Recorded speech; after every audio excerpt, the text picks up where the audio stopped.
দিল্লির কনকনে শীতের সকালে তখনও কুয়াশা কাটেনি। ঠিক সকাল ৮টায় রায়সিনা হিলসের ক্ষমতার অলিন্দে আচমকায় শুরু হলো এক অভূতপূর্ব আলোড়ন। কেউ কি জানতো দেশের স্বরাষ্ট্রমন্ত্রীর দপ্তরের সামনেই তৈরি হতে চলেছে এক রণক্ষেত্র? কেন হঠাৎ মাঝ রাস্তায় পুলিশের সঙ্গে ধস্তাধস্তিতে জড়িয়ে পড়লেন হেভিওয়েট সাংসদরা? পর্দার আড়ালে আসলে ঠিক কী ঘটছিল? ঘটনার সূত্রপাত বৃহস্পতিবার কলকাতার লাউডন স্ট্রিট এবং সল্টলেকে আইপ্যাক কর্ণধার প্রতীক জৈনের বাড়ি ও অফিসে হানা দেয় ইডি। তৃণমূলের অভিযোগ, আসন্ন বিধানসভা ভোটের ঠিক আগে নির্বাচনী কৌশল এবং তথ্য চুরি করতে অমিত শাহের নির্দেশে এই হানা দেওয়া হয়েছে।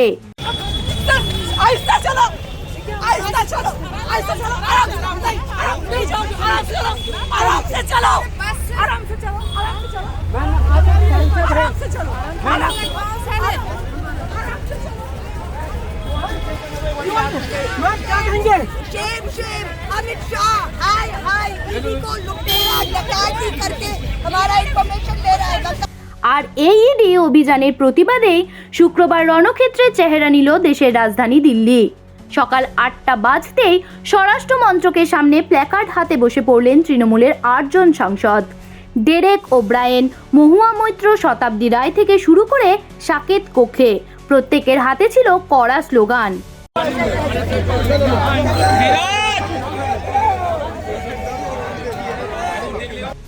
তাদের দাবি ছিল স্পষ্ট, কেন্দ্রীয় সংস্থাকে রাজনৈতিক অস্ত্র হিসাবে ব্যবহার করা বন্ধ করতে হবে। কিন্তু এই শান্ত প্রতিবাদ বেশিক্ষণ স্থায়ী হলো না। ঘণ্টা দেড়েক পরে আসরে নামে দিল্লি পুলিশের বিশাল বাহিনী। মুহূর্তের মধ্যে শুরু হয় বচসা এবং ধস্তাধস্তি। প্রবীণ সাংসদদের রীতিমতো চ্যাংদোলা করে টেনে হিঁচড়ে প্রিজন ভ্যানে তুলতে শুরু করে পুলিশ। পুলিশের সঙ্গে ধস্তাধস্তির সময় ডেরেক ওব্রায়েন চিৎকার করে বলতে থাকেন, আমাদের সাংসদদের গায়ে হাত দেবেন না। अमित शाह को बुलाओ ये ऑफिस में। बंगाल में क्या कर रहे हैं अमित शाह? अमित शाह क्या कर रहे हैं? हाँ, ये क्या चोरी कर रहे हैं? वोट चोरी कर रहे हैं अमित शाह। हाँ, ये क्या? You are being detained now. You are being detained. You are being detained now. What do you have to say? You're seeing what is happening with Amit Shah's Delhi police. You're seeing what is happening to MPs. All our MPs have been picked up. Stop! What will you say?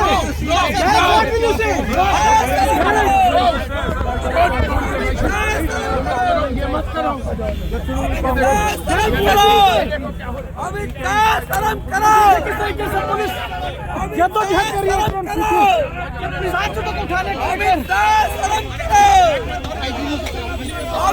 বাপি হালদারকে পাঁজা কোলা করে সরানো হয়। সাকেত গোখলে এবং প্রতিমা মণ্ডলের সঙ্গেও চলে চরম ধস্তাধস্তি। শেষ পর্যন্ত ৮ জন সাংসদকেই আটক করে নিয়ে যাওয়া হয় পার্লামেন্ট স্ট্রিট থানায়। দিল্লি যখন উত্তপ্ত, কলকাতায় তখন যুদ্ধের দামামা বাজিয়ে দিয়েছেন স্বয়ং মুখ্যমন্ত্রী মমতা বন্দ্যোপাধ্যায়। ৭ বছর আগে রাজীব কুমার স্মৃতি উস্কে দিয়ে মুখ্যমন্ত্রী গতকাল থেকেই ছিলেন রাজপথে। আজ দুপুর ২টোয় যাদবপুরের 8B বাস স্ট্যান্ড থেকে হাজরা মোড় পর্যন্ত এক বিশাল প্রতিবাদ মিছিলের ডাক দিয়েছেন তিনি। তৃণমূলের সাপ বার্তা, লড়াই হবে এবার সরাসরি জনতার দরবারে।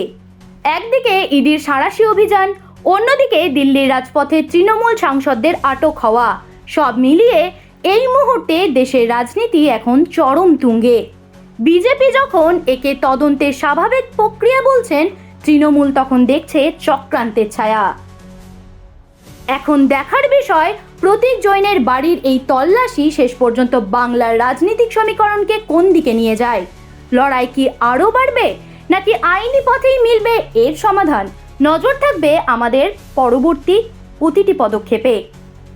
জ্যোতি সরকারের রিপোর্ট, হেডলাইন্স কলকাতা। আনন্দ আর ভালোবাসার দীপ্তিতে গড়া সমুজ্জ্বল পরমা, ঠিক তোমারই মতো। শ্যাম সুন্দর কোম্পানি জুয়েলার্স, আগরতলা, উদয়পুর, ধর্মনগর, কলকাতা।